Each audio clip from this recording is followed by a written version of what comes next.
What you see behind me is the world's strictest and largest prison. This mega prison has a capacity of 40,000. Prisoners here are the most unsafe people you can even imagine. How many people's lives have you ended? Is it 5 or 10? How many? More than 50. MS-13 and many other gangs. These are animals. These aren't people. They're psychopaths, sociopaths, the kind of people we have here. We are about to see the worst of the worst. Welcome to CICOT, the world's largest prison by capacity in El Salvador, which was constructed to imprison the highest profile criminals. Those who enter this prison are destined never to leave alive. There's no way out.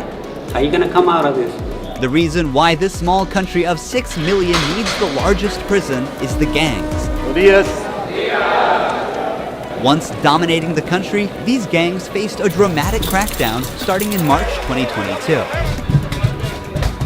Under President Nayib Bukele's administration, over 70,000 individuals, about 2% of the country's adult population, were arrested within just 16 months. Buses transported thousands of chained gang members to CICOT in a tightly coordinated nighttime operation.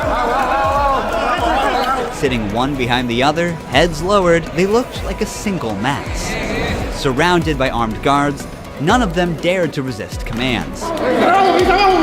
Their life has changed in a day. In this documentary, we will interview one of them, one of the most ruthless gang leaders, known by the nickname Psycho. 10 minutes. You only have 10 minutes. Built in 2022, this massive prison is made up of 8 separate modules spread over 410 acres of land. Each pair of modules is enclosed by 2 separate 3-meter-high walls with razor wire. The entire facility is surrounded by a towering 9-meter-high wall with a 3-meter-high electric fence carrying 15,000 volts. 19 watchtowers are ensuring nothing escapes notice. The entire design doesn't just prevent escape, it erases the very idea of it. Hello. Hello, we have permission from the presidency.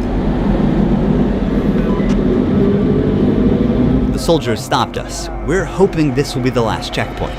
The jammers blocked all signals within a 2-kilometer radius of CICOT, completely cutting off all communication. Over 600 soldiers work only to secure the perimeter. We are going to leave all of our belongings here before entering the prison. We will only carry our cameras and microphones, that's it. Pass slowly. Look at the camera. The body scan. I forgot my wedding ring on. Well, that needs to be put away over there. This high-capacity X-ray scanner even shows bones and internal organs. It's mainly used to scan newcomers, ensuring no one tries to sneak in anything forbidden on their body before entering. The inmates used to swallow some objects, or they would try to bring them in vaginally or anally. Micro SD memory cards, microchips, and not only that, even phone charges. Another thorough body search has been conducted. Take off your shoes. They even inspected inside our socks. It took us around 1 hour just to pass through security, even though we were invited as media after months of applying. Guards are wearing masks because they're doing a risky job here. So if they get identified, it might be riskier for them to go to town centers because these gangs, they have a lot of connections. So they have to keep their identity secret. Why don't you wear a mask? I have to talk to them face to face, looking them in the eye. They already know who I am. We're in the registration room. This area is for inmates only. When a criminal is captured on the street, they don't carry ID or give their real name. That's why their fingerprints and photographs are taken here to enroll in the system. Once they become a permanent part of CICOT, the inmates lose all contact with loved ones for the rest of their lives, as family visits are strictly forbidden. It's also important to note that a small number of innocent people were mistakenly imprisoned during the big crackdown. Because of the no-contact policy, their families have no idea where they are or if they are still alive. For some, this documentary could be their first chance to see a missing loved one. Before entering the modules where the inmates are, we visit the armory of the prison. This section is a must in case of possible riots, and these convicts are the most unsafe people on earth. The type of firearm we use is a T65 rifle, similar to the M16 rifle. We also have this other firearm, which is a 12-gauge shotgun. A Sig Sauer rifle allows us to maneuver in spaces that are too tight to move. Whenever criminals are arrested and dragged to the bus, various cuffs and chains are used to restrict their movements and minimize the risk of harm to officers. Has there ever been a riot?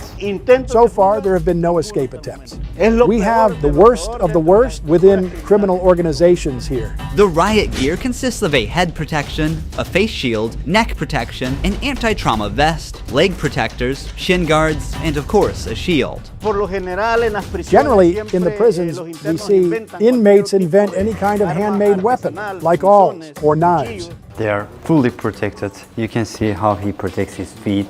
Since this prison is so large, we have to hop on this bus. We are entering the module area. To keep the country safe, 1,000 staff members work inside CCOT. It is impossible, but let's just imagine that an inmate get out of the fortress. These pebbles that you see are put here intentionally because when they walk on these pebbles, it works like an alarm system. It makes a noise, they cannot sneak away. Have they tried to escape? No. Could they try? Difficult, because they would have to go through a series of security rings. CCOT was built with its own infrastructure in an isolated area, including an electrical and sewage system to prevent external interference. In case of an electricity cut or water supply issue, the cisterns and power plants will maintain operations for up to a week. I'm so excited. We're gonna be face to face with the most dangerous criminals in the world. It is pretty tense. We are entering one of the modules now. You are seeing the third and fourth modules next to each other. An offender who enters one of these buildings never exits through these doors. In a few steps, we'll be surrounded by more than 2,500 inmates. It's like stepping in the middle of controlled chaos.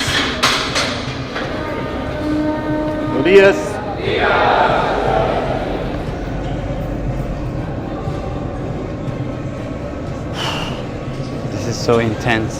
Their eyes are all on me, following my every step. Getting an eye contact with them. There are so many of them. I'm speechless. I can't help but feel unease. All of them wear white shirts, shorts, and slippers. They don't have any other belongings. Most are barely out of their early 20s and convicted of serious offenses. Even the most infamous criminals in history have an average of 20 to 30 proven victims. But here, some of the inmates are responsible for hundreds of innocent people's lives. Can I ask the inmates something? No. If you have any questions, I can answer them for you. If they try to communicate with me now, what are you gonna do? I'm not going to allow them. They know from them that subsequently there may be a penalty for not abiding by an instruction. I'm curious to know which of these group leaders I'll be interviewing. It is forbidden for us to pass this yellow line because these are one of the most dangerous human beings on Earth. Without the bars between us, everyone knows exactly what could happen. There are 32 cells in every one of the 8 modules making up the mega prison. Each cell holds around 80 inmates, but the number can go as high as 150. Despite not being at full capacity, the inmates only have 0.5 square meters of personal space each. Prisoners do not have any ventilation rights or courtyards to walk outside their cell. Each inmate here have been given one of the longest sentences you can even imagine in your life. The only thing that doesn't change that all these inmates will never get outside. They will never see sunlight. The only people are authorized to get inside and outside are the personnel and sometimes media like us. They will never ever leave this building. If you see their look, you can see the emptiness in their soul. They don't have any hope towards future. They look very robotic. Their life is so monotone. This open corner is their toilet area. They have like 2 toilets for 80 inmates. It's literally humiliating these inmates. Like their whole confidence is disciplined here. The same place where they use the toilet is also where they take showers. To clean themselves, they use plastic dippers in a single shared basin.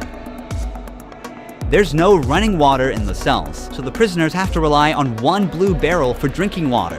Where they sleep is these metal bunks. No pillow, no mattress. Each prisoner receives just the bare essentials: a white sheet, a uniform, socks, slippers, and a towel. That's it. The prisoners spend their entire days on their 4-level bunk beds. They have stacked tightly, like items stored in a warehouse. As part of hygiene and order, inmates are shaved every 2 weeks by personnel. Long hair or beards aren't just unhygienic, they can also hide sharp objects. Let's take a look. Take off your shirt and line up here. Now they are taking their shirts off.